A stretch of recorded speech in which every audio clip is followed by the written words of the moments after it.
Hello दोस्तों, मेरा नाम है लवली ठाकरे और आप देख रहे हैं नेविगेट इंस्टीट्यूट। सो दोस्तों, हमने लास्ट क्लास में एक टॉपिक स्टार्ट किया था जिसका नाम है मध्य प्रदेश के पर्वत श्रेणियाँ। ठीक है, माउंटेन को स्टार्ट किया था जिसमें से हमने दो माउंटेन मतलब दो पर्वत श्रेणियों को हमने डिस्कस कर लिया था, एक अरावली पर्वत श्रेणी और विंध्याचल पर्वत श्रेणी। ठीक है, तो आई होप कि आपको उसमें समझ में आया होगा सब उस वीडियो में। अगर कुछ भी डाउट होता है दोस्तों तो आप कमेंट सेक्शन में अपना डाउट लिख सकते हैं। ओके, सो आज हमारा टॉपिक है सतपुड़ा श्रेणी। ठीक है, सतपुड़ा माउंटेन को हम अच्छे से आज जानेंगे। उससे पहले हम लास्ट क्लास को थोड़ा सा डिस्कस करते हैं, देन आज की क्लास को हम स्टार्ट करेंगे। सो हमने बताया था आपको अरावली पर्वत श्रेणी। अरावली पर्वत जो श्रेणी है वो बेसिकली देखा जाए तो कहाँ का पार्ट है? राजस्थान का है। कहाँ का है? राजस्थान का पार्ट है। ये हमारे मध्य प्रदेश में इसका भाग थोड़ा सा मिलता है, ज़्यादा नहीं मिलता, थोड़ा सा इसका पार्ट देखने को मिलता है। अरावली जो पर्वत श्रेणी है कहाँ से? दिल्ली के पास से लेकर गुजरात के अहमदाबाद तक इसका विस्तार देखने को मिलता है। इसका जो पार्ट है हमारे मध्य प्रदेश में नॉर्थ वेस्ट में इसका थोड़ा सा हिस्सा देखने को मिलता है। जैसे कि जो हमारे यहाँ पे क्या है, मालवा का क्षेत्र है, मालवा के पठार में इसका विस्तार देखने को मिलता है। उसके बाद में हमने अरावली पर्वत श्रेणी को थोड़ा सा देखे थे, जिसमें से हमने हाइट देखा था, उसकी सबसे हाईएस्ट पीक देखा था, उसकी हाइट देखा था। देन कितने जिलों में फैला हुआ है? 16 जिलों में। ठीक है, गुरु शिखर जो है पर्वत वो किस जिले में है? तो सिरोही जिला है राजस्थान का, वहाँ पर इसका वो जो गुरु शिखर है वो सिरोही जिले में है। ठीक है, उसके बाद में मैंने उसकी हाइट भी बताया था आपको। तो ये था हमारा अरावली पर्वत श्रेणी। अब उसके बाद में हमने पढ़ा था विंध्याचल पर्वत श्रेणी। विंध्याचल पर्वत श्रेणी हमने बताया था ईस्ट टू वेस्ट डायरेक्शन में ये नर्मदा नदी के पैरेलल है। ठीक है, किसके? नर्मदा नदी के पैरेलल है और नर्मदा नदी के नॉर्थ में विंध्याचल पर्वत श्रेणी को देखने को मिलता है। छोटी छोटी पहाड़ियों से मिलकर एक श्रेणी का निर्माण होता है, जिससे मैंने आपको यहाँ बता दिया हूँ। विंध्याचल पर्वत श्रेणी की मैंने आपको बताया था काकराबड्डी की पहाड़ी, जानापाव की पहाड़ी, उसके बाद में वोंगचू पॉइंट, फिर उसके बाद में भीमबेटी का जो भोपाल में है, देन उसके बाद में कैम्बूर पहाड़ी श्रेणी को देखे, फिर भांडेर को देखे थे। ये सारा चीज़ें हमने लास्ट क्लास में कर लिया था। अगर आप पहली बार देख रहे हैं वीडियो को तो हमारे प्रीवियस लेक्चर को जरूर देखें। ठीक है, ये था हमारा लास्ट लेक्चर जो थोड़ा सा हमने रिवाइज किया। चलिए आज के हम क्लास को स्टार्ट करते हैं और आज का हमारा टॉपिक है सतपुड़ा श्रेणी। कौन सा? सतपुड़ा श्रेणी। तो आइए स्टार्ट करते हैं। सतपुड़ा श्रेणी हमारे मध्य प्रदेश में सबसे बड़ा भाग देखने को मिलता है। सतपुड़ा श्रेणी का हमारे मध्य प्रदेश में सबसे बड़ा भाग देखने को मिलता है। हमारे मध्य प्रदेश में कहाँ से? ईस्ट से वेस्ट तक। कहाँ से? ईस्ट टू वेस्ट डायरेक्शन में इसका विस्तार देखने को मिलता है। मध्य प्रदेश में यहाँ से निकलती है नर्मदा नदी। नर्मदा नदी वेस्ट में फ्लो होती है, गुजरात जाती है, गुजरात में बंगाल की खाड़ी में जाकर मिल जाती है। ठीक है, उसके बाद में हमने बात किया था, अब इसको देखते हैं हम। जो नर्मदा नदी के साउथ में क्या है? सतपुड़ा है, और नर्मदा नदी के नॉर्थ में क्या है? विंध्याचल पर्वत श्रेणी। इसीलिए बोला जाता है नर्मदा नदी जो है वो भ्रंश घाटी में बहती है। ठीक है, रिफ्ट वैली में इसका फ्लो होता है नर्मदा नदी का, क्योंकि दोनों तरफ पहाड़ है। सतपुड़ा पहाड़ साउथ में है, सतपुड़ा और उसके बाद में विंध्याचल जो पर्वत श्रेणी है वो नॉर्थ में, इसीलिए भ्रंश में है, रिफ्ट वैली में बहती है नर्मदा नदी। अगर हम सतपुड़ा पर्वत श्रेणी को देखें तो सतपुड़ा जो है यहाँ पे आता है, हमारे नॉर्थ में आता है सतपुड़ा श्रेणी के, कि इस वाले पार्ट में यहाँ से गंगा नदी बहती है और यहाँ से निकलती है कौन सी? गोदावरी नदी। कौन सी? गोदावरी नदी। तो गोदावरी जो नदी है, गोदावरी नदी का पानी और नर्मदा नदी का पानी, ठीक है, नर्मदा नदी और गोदावरी नदी। तो जो सतपुड़ा पर्वत श्रेणी है नर्मदा नदी और गोदावरी नदी के पानी को सेपरेट करता है, मतलब जल विभाजक का काम करता है सतपुड़ा पर्वत। ठीक है, इसके बाद में हम देखें तो ये जो हमारा पूरा क्षेत्र है, पूरा साउथ वाला मध्य प्रदेश का साउथ वाला सतपुड़ा श्रेणी का है, ये कम से कम 1100 अप्रॉक्स 1120 किलोमीटर तक इसका विस्तार देखने को मिलता है। किसका? पूरा नर्मदा श्रेणी का, या फिर 900 मीटर। ठीक है, अगर हम इसकी एवरेज हाइट की बात करें, एवरेज हाइट जो सतपुड़ा श्रेणी की है तो 700 मीटर टू 1350, कहाँ तक? 1350 मीटर तक इसकी हाइट देखने को मिलता है। ये है लेंथ और ये इसकी क्या? हाइट। ठीक है, ये भी याद रखें आप। अब हम देखें जो सतपुड़ा श्रेणी है, ये बेसिकली देखा जाए तो 3 पार्ट में डिवाइड है। पहले पार्ट को बोला जाता है राजपीपला की पहाड़ी, ठीक है, राजपीपला की पहाड़ी। देन उसके बाद में देखा जाता है मध्य सतपुड़ा, देन उसके बाद में मैकल श्रेणी। सतपुड़ा पर्वत श्रेणी की बात करें तो मध्य प्रदेश के साउथ में है, और साउथ में जो है यहाँ से झाबुआ, उसके बाद में बड़वानी, खंडवा, खरगोन, फिर हरदा, होशंगाबाद, फिर इधर देखा जाए तो छिंदवाड़ा, सिवनी, बालाघाट, डिंडोरी, इन क्षेत्रों में जो साउथ के जितने भी जिले आते हैं मध्य प्रदेश के, उन सारे जिलों में इनका विस्तार देखने को मिलता है सतपुड़ा श्रेणी का। सतपुड़ा जो श्रेणी है घने आच्छादित जो पेड़ों से पूरा ढका हुआ है, इसीलिए इसको बोला जाता है कि सतपुड़ा श्रेणी जो है वो सबसे ज़्यादा फॉरेस्ट देखने को मिलता है। हमारे मध्य प्रदेश में सबसे ज़्यादा जो फॉरेस्ट है वो सतपुड़ा श्रेणी पर देखने को मिलता है। इसीलिए यहाँ पर जो एनिमल्स के बहुत सारे क्या देखने को मिलते हैं, प्रजातियाँ देखने को मिलती है। और उनके साथ साथ जैसे एनिमल्स हैं, उनके बाद देखा जाए तो पौधों की भी बहुत सारी प्रजातियां देखने को मिलती है। मैंने आपको जैसे फॉरेस्ट में आपको बताया था, फॉरेस्ट जब एक लेक्चर चल रहा था हमारा लास्ट प्रीवियस लेक्चर, जिसमें हमने फॉरेस्ट के बारे में डिस्कस किया था, तो मैंने उसमें बताया था कि जो हमारा बैम्बू है, बांस है, वो सबसे ज़्यादा एक कॉन्सेप्ट कहाँ पर देखने को मिलता है, हमारे मध्य प्रदेश के इस वाले पार्ट में, बालाघाट वाला एरिया, छिंदवाड़ा, सिवनी वाले एरिया, डिंडोरी वाले एरिया में सबसे ज़्यादा देखने को मिलता है। इसीलिए जो बैम्बू है उसका प्रजाति नाम क्या था, डेंड्रोकैलेमस स्टिकस, इसका क्या था, प्रजाति का नाम था। आप इसको जरूर याद रखें क्योंकि क्वेश्चन जरूर पूछता है एग्जाम में कि बांस का प्रजाति नाम क्या है, तो क्या बताएंगे आप, डेंड्रोकैलेमस स्टिकस इसका क्या है, प्रजाति नाम है। चलिए उसके बाद में हम देखें तो जो हमारा मध्य प्रदेश है, ये पूरा मध्य प्रदेश है, ईस्ट टू वेस्ट डायरेक्शन में सतपुड़ा श्रेणी का विस्तार देखने को मिलता है। सतपुड़ा श्रेणी बेसिकली देखा जाए तो गुजरात का थोड़ा सा पार्ट, पूरा इधर क्या है, महाराष्ट्र है, यहाँ पे क्या है, महाराष्ट्र है, ठीक है, और इधर छत्तीसगढ़ है, ठीक है, छत्तीसगढ़ के बाद इधर क्या है, झारखंड वाला एरिया लग जाता है। तो बेसिकली देखा जाए तो हमारे मध्य प्रदेश और महाराष्ट्र और छत्तीसगढ़ में सतपुड़ा श्रेणी का पूरा विस्तार देखने को मिलता है। क्या, नर्मदा और मध्य प्रदेश, महाराष्ट्र और छत्तीसगढ़ में पूरा देखने को मिलता है किसका, सतपुड़ा श्रेणी का पूरा भाग। उसके बाद में बात करें तो पूरे सतपुड़ा श्रेणी का जो है हाईएस्ट पीक, पूरे सतपुड़ा श्रेणी की हाईएस्ट पीक क्या है, धूपगढ़ की चोटी है। क्या है, धूपगढ़ की चोटी सबसे हाईएस्ट पीक है, इसीलिए बोला जाता है कि जो हमारा महादेव पहाड़ी है, महादेव पहाड़ी के ऊपर ही क्या है, धूपगढ़ की चोटी है, ठीक है। इसके बाद में हम बात करें तो सतपुड़ा जो श्रेणी है वो बेसिकली देखा जाए तो 3 पार्ट में डिवाइड है। कितने पार्टों में डिवाइड है, 3 पार्ट में डिवाइड है। सबसे पहले पार्ट को बोला जाता है क्या, राजपीपला की पहाड़ी, दूसरे को बोला जाता है मध्य सतपुड़ा, और थर्ड को बोला जाता है मैकल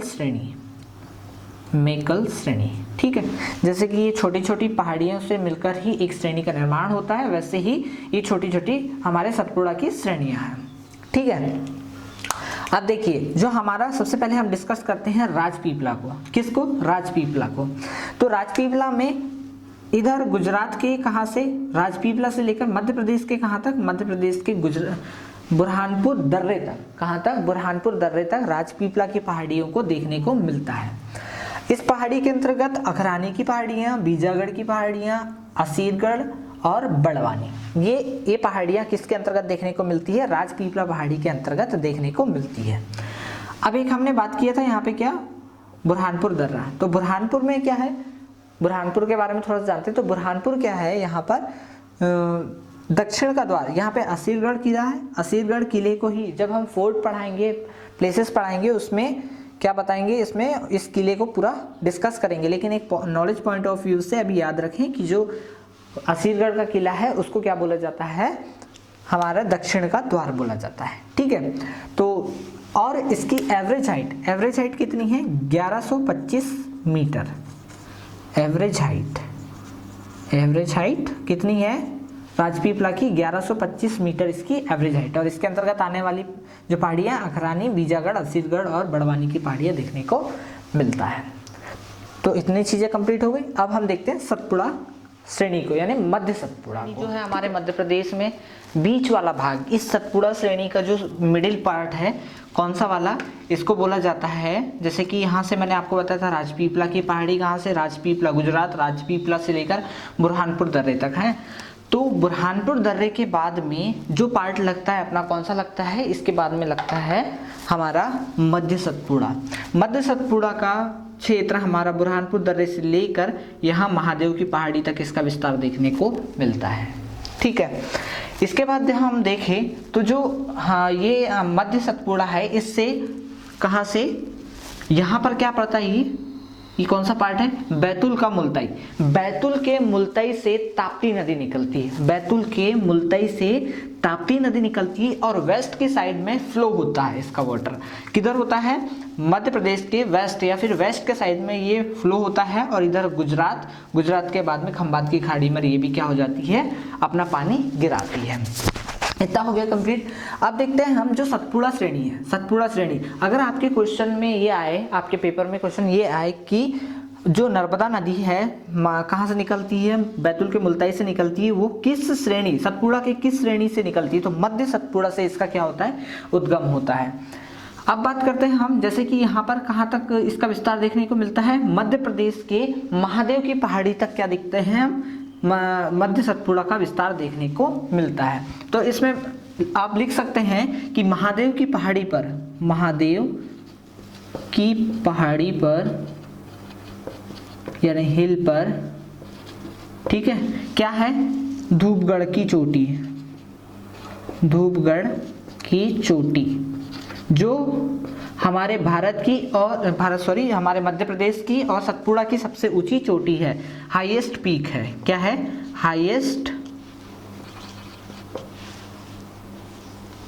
हाईएस्ट पीक। ठीक है, इसकी हाइट अगर पूछे कितनी है तो आप बताएंगे 1350 मीटर।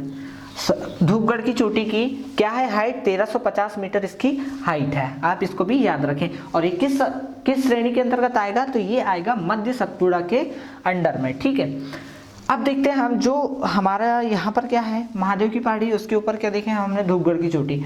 इसके बाद में अगर आपको पूछे कि मध्य प्रदेश में जो ग्वालियर की पहाड़ियाँ हैं, ग्वालियर की पहाड़ी वो किस पहाड़ी के अंतर्गत आएगा, तो आप क्या बताएंगे, ग्वालियर की जो पहाड़ी है, कौन सा, ग्वालीगढ़, ग्वालीगढ़ की पहाड़ी मध्य सतपुड़ा, मध्य सतपुड़ा के अंदर आता है। ठीक है, किसके अंतर्गत आता है, ये ग्वालियर की पहाड़ियां यहाँ पर है। ठीक है, तो यहाँ पर क्या है, ग्वालियर की पहाड़ी। ठीक है, ग्वालियर पीक। उसके बाद में महादेव की पहाड़ी कहाँ है, यहाँ पर है महादेव, ये भी आप याद रखें। अब देखा जाए तो जो मध्य सतपुड़ा है, तो मध्य सतपुड़ा में अगर हम टूरिस्ट प्लेस की बात करें हम यहाँ पे, तो पेंच राष्ट्रीय उद्यान, पेंच नेशनल पार्क, उसके बाद में आता है सतपुड़ा नेशनल पार्क और एक आता है फॉसिल वाइल्ड लाइफ सेंचुरी है। ये किसके अंडर में आता है, मध्य सतपुड़ा के अंतर्गत आता है। तो आप इतनी चीजें याद रखें। कौन कौन सी चीजें, यहाँ से ताप्ती नदी निकलती है, ग्वालियर की जो पहाड़ी है वो मध्य सतपुड़ा के अंदर आता है। उसके बाद में नर्मदा के साउथ में है क्या, सतपुड़ा की श्रेणी, और उसी के अंदर ये आ रहा है। ठीक है, उसके बाद में महादेव की पहाड़ी के ऊपर ही क्या है, तुम्हारा धूपगढ़ की चोटी है, उसकी हाइट कितनी है, 1350 मीटर है। ये सब कहाँ पे आता है, इसके अंदर में आता है। उसके बाद में 2 नेशनल पार्क, जिसमें से हमने आपको बताया था कौन कौन से, एक तो पेंच राष्ट्रीय उद्यान और एक आता है क्या, सतपुड़ा नेशनल पार्क। ठीक है, और एक आता है वाइल्ड लाइफ सेंचुरी, कौन सी, फॉसिल। ठीक है, इतना आप इस मध्य सतपुड़ा के अंतर्गत लिख सकते हैं। अब चलते हैं हम मध्य प्रदेश में, हमारा अब आता है मैकल श्रेणी। कौन सी, मैकल श्रेणी। तो मैकल श्रेणी को हम देखें तो मैकल श्रेणी जो है हमारे मध्य प्रदेश में ईस्ट के साइड में, और अगर एक्चुअल इसका क्या देखें, हम डायरेक्शन देखें तो ये हमारे मध्य प्रदेश में क्या है, ईस्ट वाला पार्ट है, ये है साउथ वाला पार्ट, और इसको बोला जाता है नॉर्थ। तो ये हमारा जो मैकल श्रेणी है, अगर डायरेक्शन की बात करें तो मैकल श्रेणी हमारे मध्य प्रदेश के साउथ ईस्ट में मैकल श्रेणी का विस्तार देखने को मिलता है। मैकल श्रेणी में टूरिस्ट प्लेस की बात करें हम तो कान्हा किसली नेशनल पार्क जो बहुत ही फेमस है, इसकी स्थापना 1955 में हुई थी। कब हुई थी, 1955 में इसकी स्थापना हुई थी, और ये कहाँ पर है, मंडला में है। कान्हा किसली कहाँ है, मंडला में है। ठीक है, और उसके बाद में एक और इसमें एक चीज और ऐड कर ले मध्य सतपुड़ा में, कि जो पचमढ़ी है बहुत ही टूरिस्ट प्लेस में आता है, बहुत ही अच्छा पर्यटक स्थल है ये पचमढ़ी। तो आप पर्यटक स्थल में ये भी लिख लें कि जो पेंच है, सॉरी पचमढ़ी है, वो किस के अंतर्गत आएगा, मध्य सतपुड़ा के अंतर्गत पचमढ़ी आएगा, जो होशंगाबाद में है।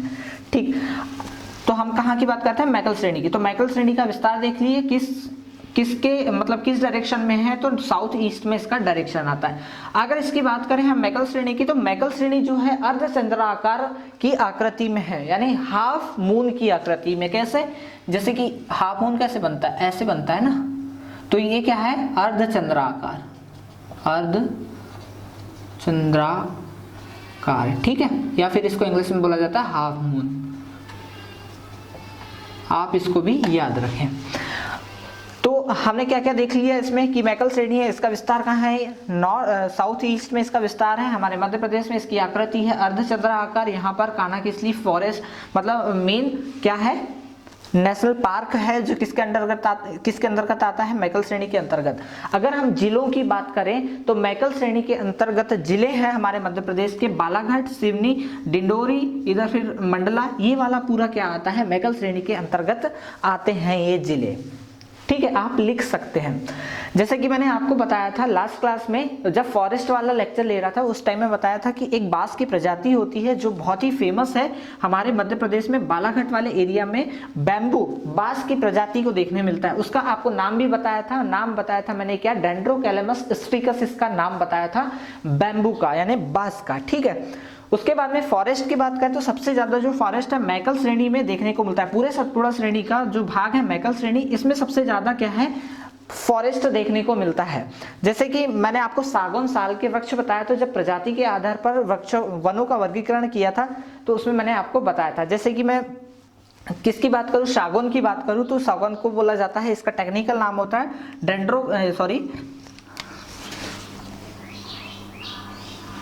इसका नाम मैंने आपको बताया था आप इसको याद रखें। जैसे कि मैंने साल के वन को बताया था, साल के वनों में भी इसमें सबसे ज्यादा यहाँ पे प्रजाति के रूप में पाए जाते हैं।